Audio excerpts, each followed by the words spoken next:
Shalom, I wanted to come in and make a quick video. This is a private video, so you can feel free to share it with Saints if you like.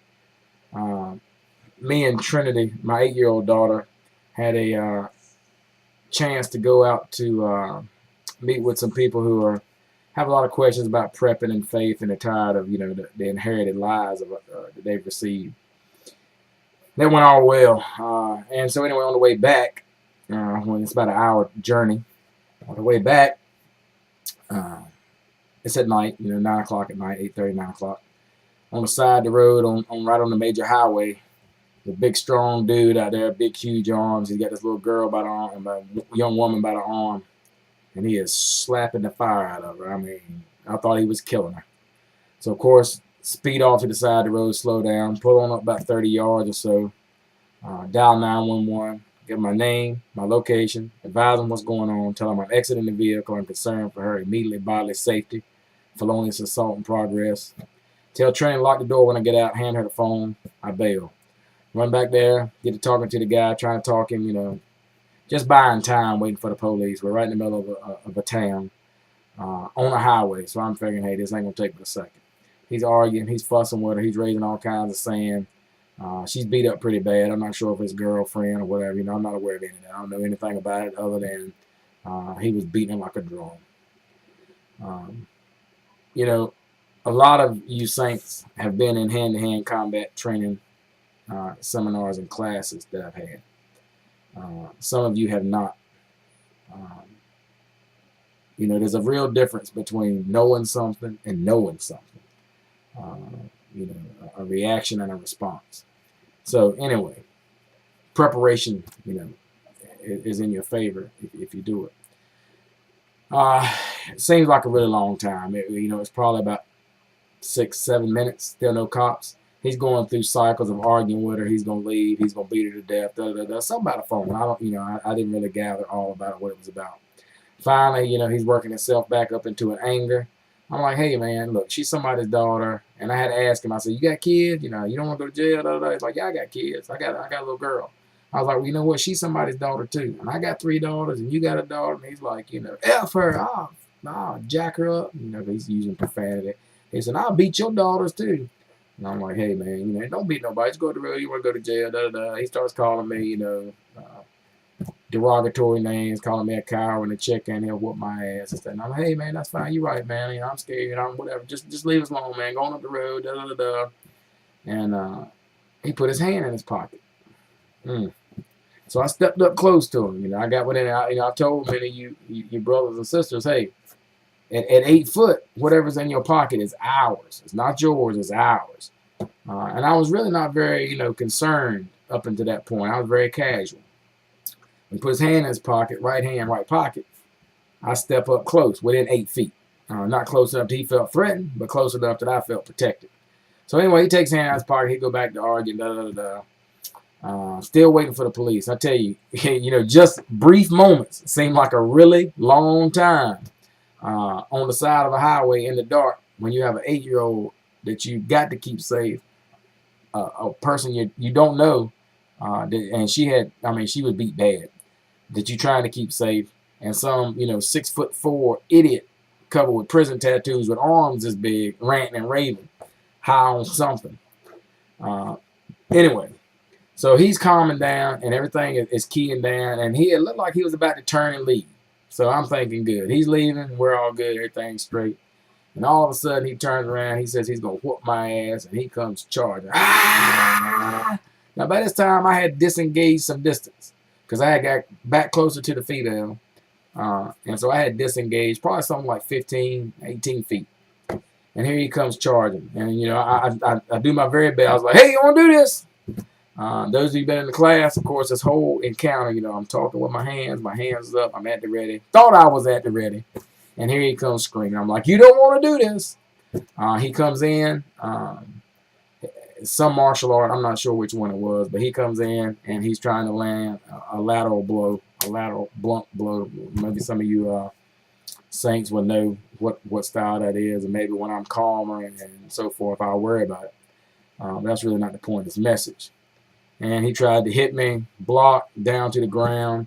And like I've told many of you before, in the heat of the moment, I'm always going to try to use the least amount of force necessary. I did that in this case. Unfortunately for him, the least amount of force necessary resulted in at least a dislocated shoulder, maybe a broken shoulder. I don't know. The EMTs had determined that he had to go to the hospital. Hand turned the wrong way. Laying on the side of the road, had him in the armbar on the ground, pressed. He's trying to fight. He's trying to get away, so forth. Hurt my knee up a little bit. Took a good punch to the side of the head. That's okay. Trinity's, terrified, scared to death, pitching a fit. And here I am laying on the side of the highway, in the lane, 4-lane road. I'm laying in a lane with this guy, waiting for the police to get there. Again, it seems like forever. Police come, get the guy, scumbag goes to jail. Just got out of jail today. He's beating this woman because she wouldn't let him use the phone or something like that, dragging up the road. He lived in a little town I got stopped, that it was in, that I stopped. He lived in that town. And so the cops come, we've had problems with this guy. He's been to prison, normally we don't respond. Let's say 3, 4, 5 of us because this, that, and the other. So my point is, what's the takeaway? First, I want to encourage, first I want to clear something up. Let me put it this way. I'm not a hero, and I'm not overly brave. What I was obedient to the writer of Psalms, who says we defend the powerless from the wicked. And in obedience, I stepped out. And in that obedience, I was rewarded. The Most High had angels encamped. And through obedience and adherence to his words, I have spent time in preparation. And I have obtained skills. And I practiced those skills. So those skills, because I'm going to tell you, tonight on the side of that highway is the scaredest I think I've ever been. I mean, I don't recall ever being really scared until tonight. Because here I am with an 8-year-old. That's my daughter. And a 6'4" dude with huge arms, probably 240, 245 pounds. Talking about he's going to, knock me in half and he's going to go beat my daughter and he's going to beat this woman, da-da-da-da. All these things weighing on me. But what I was obedient. And, the Father did not send a spirit of fear. And my preparation, my obedience to his call to be ready is what saved the day. Do I have some regret about, the level of injury he got? Oh, yeah. I mean, if I could have done it differently, probably his shoulder would be okay.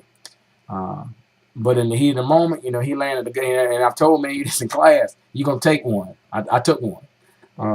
I deflected the first one, got him on the ground, ready for the mount, and he landed a good one. I mean, he clocked me good. And when he did, that was mine. That was my piece. And now he's got another tree trunk over there on the other side, and I'm not looking for that one. So, as I've told y'all in class, I'm not an armbar person. That's flashy. That's whatever. I'm not into that. But I had the arm, and I didn't want to get hit with that arm. So I had to get away from that arm, and I had this one. So automatically, through reflex, through practice, through training, through drilling, not through thought, not through, what do I do now? Because by the time I would have figured out what to do now, we'd have had a problem. Armbar, a little harder than I meant to, perhaps. Squishy crack. Fight's over. He was still fighting. He was still resisting. But I had the arm, and when he got out of control, was trying to get uncontrollable, just wiggle that socket a little. He would, go to making some terrible noises and stop.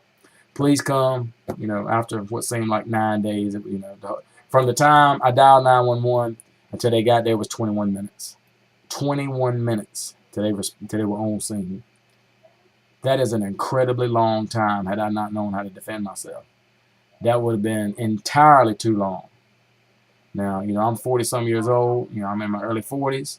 And I've never had a situation like that before. I've been locked in some fights before and this, that, and the other. But never anything like that. And never have I been that concerned. Maybe fear is the wrong word. But, if I had to put a term on it, if I had to label it in a hurry, fear would be the term.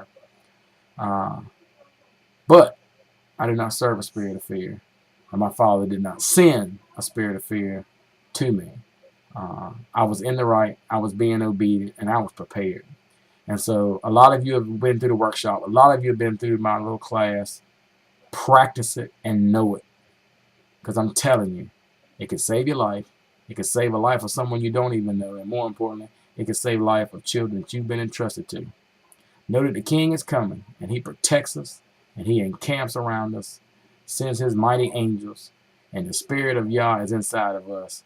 And no weapon forged against us, or no felon with a huge arm does nothing but lift weights all day, can conquer us as long as we are obedient. God bless you. Shalom.